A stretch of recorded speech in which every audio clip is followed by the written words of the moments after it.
Donc, après avoir défini tout type de charge, que ce soit au niveau de cas de charge, donc ils sont placés là, ou bien au niveau de l'affectation des valeurs.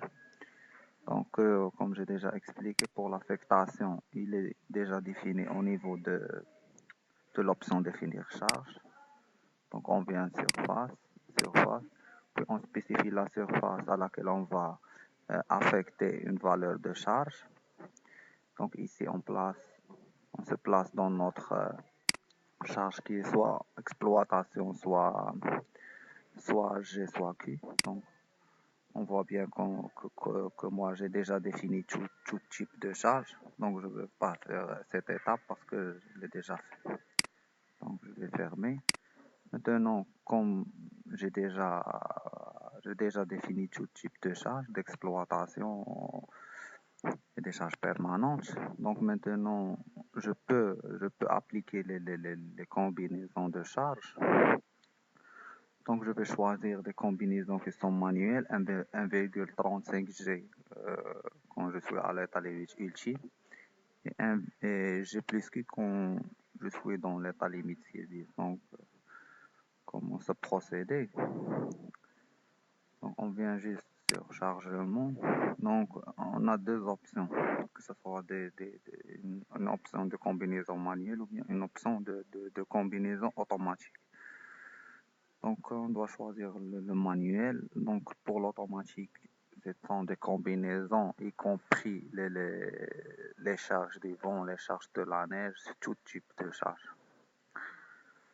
Donc, on s'intéresse, nous, dans le BOL, donc, juste par des combinaisons manuelles. Donc, vous assurez tout d'abord que vous êtes à l'état limite ultime ou bien à l'état limite service. Notamment comme quoi, moi j'ai déjà défini que je suis à l'état limite ultime, sinon, il vous fait sortir un autre tableau avant ce tableau-là, donc à laquelle on peut définir l'état limite service et lui donner un nom.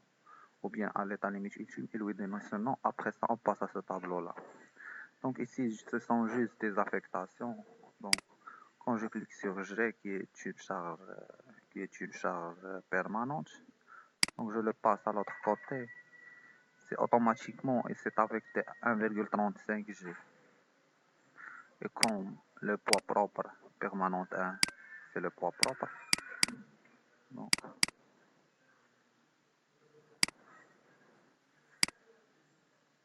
je le place de l'autre côté et lui affecte 1,35. Parce que lui, il connaît d'avance, il connaît davantage que ce sont des charges permanentes. Et quand je passe le Q, que sont des charges d'exploitation, donc lui affecte 1,5. Donc, en se procédant comme ce démarche-là pour l'état limite service, quand je vais passer les charges, il lui affecte 1, 1, 1. Comme ça, donc, il applique la combinaison des charges. Donc, je vais faire appliquer.